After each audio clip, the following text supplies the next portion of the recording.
All right, for this reading, we're going to read Zen Shorts by John J. Muth. I'll read it and then I'll show you the pictures afterwards because there's a lot on each page. Michael, there's a bear outside, said Carl. A what? Called Michael.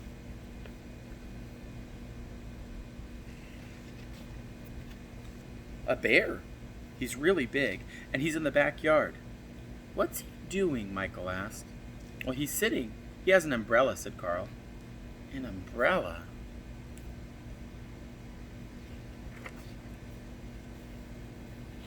By the time the boys got outside, their sister Addie was already talking to him. I'm sorry for arriving unannounced, said the bear. The wind carried my umbrella all the way from my backyard to your backyard.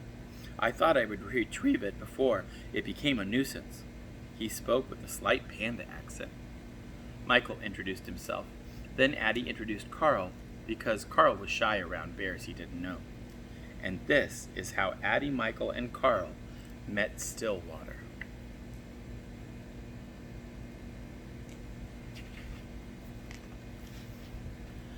The next day, Addie went to have tea with Stillwater.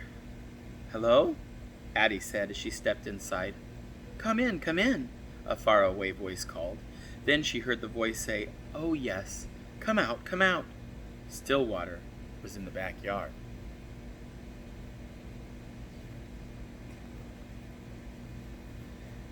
He was in a tent. This is a birthday present from my Uncle Ry, Stillwater said. He always gives presents on his birthday to celebrate the day he was born. I like it so much that I'm not staying in my house right now. Stillwater invited Addie to sit with him. You brought me some cake, said Stillwater. That was very nice of you. Is it your birthday, he asked. No, said Addie. It's not mine either, said Stillwater. But let me give you a gift for my uncle's birthday. I will tell you a story.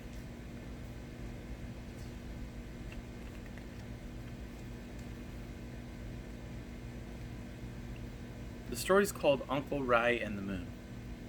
My Uncle Ry lived alone in a small house up in the hills. He didn't own many things. He lived a simple life. One evening he discovered he had a visitor.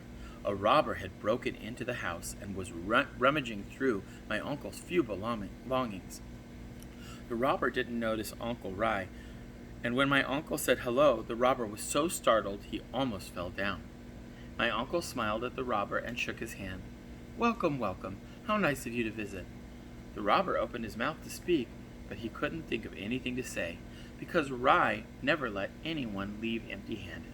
He looked around the tiny hut for a gift for the robber, but there was nothing to give. The robber began to back toward the door. He wanted to leave at last. Uncle Ry knew what to do. He took off his robe, which was old and tattered. Here, he said, please take this.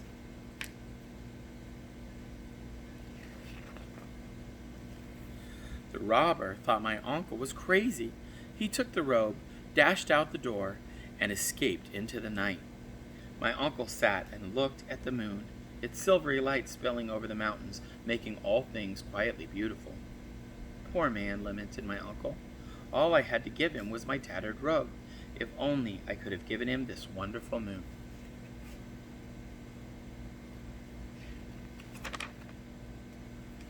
Your uncle sounds nice, said Addie. I don't think I could have given away my only robe. I know how that is, said Stillwater, but there's always the moon. That was a good story, said Addie. Thank you, said Stillwater. And this is good cake. Thanks, said Addie. I made it myself.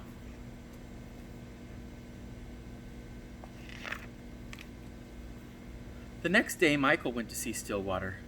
Here I am, Stillwater called from the tree. Can I come up? Asked Michael. If you are careful, said Stillwater.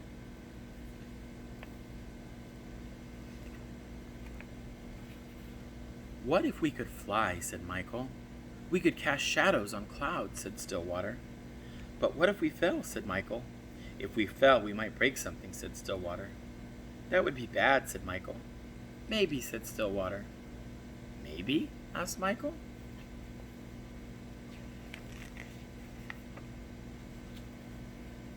It's another story. The Farmer's Luck. There once was an old farmer who had worked his crops for many years. One day his horse ran away. Upon hearing the news, his neighbors came to visit. "Such bad luck," they said sympathetically.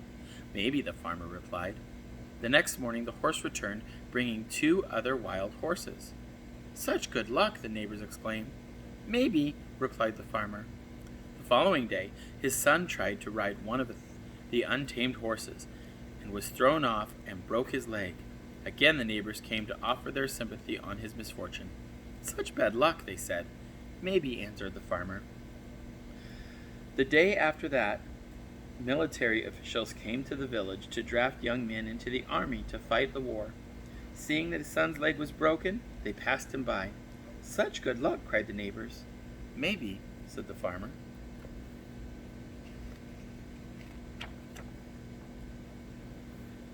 "I get it," said Michael. "Maybe good luck and bad luck are all mixed up. You never know what will happen next." "Yes," agreed Stillwater. "You never know."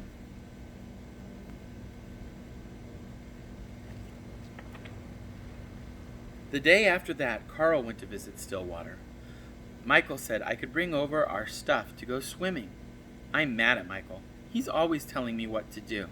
I couldn't bring over our stuff to go swimming. So I brought everything. Said Stillwater. "It's a little pool. I don't know if all those things will fit." "Let's see," Carl said. "Let's see," said Stillwater. Stillwater looked at the pool. "The things can go swimming, but we can't," he said. "I brought too much stuff," said Carl. "That's okay," said Stillwater. "I'll help you carry it home later."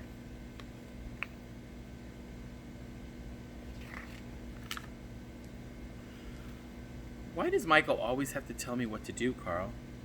If he were here, I would climb up really high, and I would jump on him like this, and I would do a big smash like this.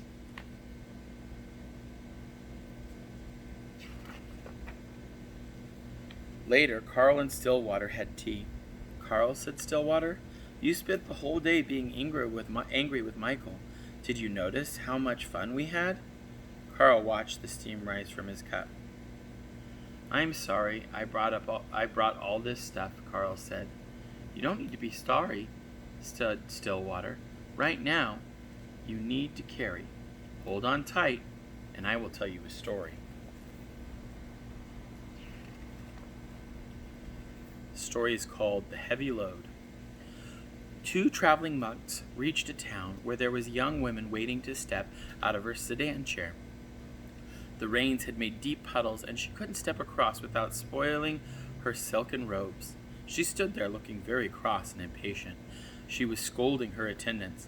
They had nowhere to place the packages they held for her, so they couldn't help her cross the puddle. The younger monk noticed the woman and said nothing and walked by. The older monk quickly picked her up and put her on his back, transported her across the water, and put her down on the other side. She didn't thank the older monk. She just shoved him out of the way and departed.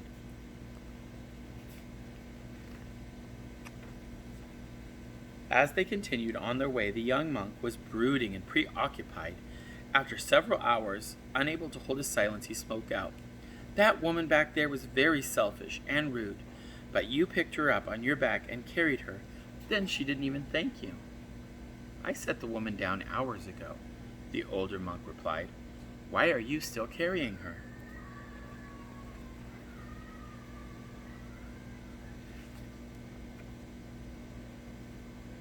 "Do you think you have carried it long enough?" asked Stillwater. "Yes," said Carl. "Good," said Stillwater. And this is how Addie, Michael, Carl, and Stillwater became friends. And that's the end.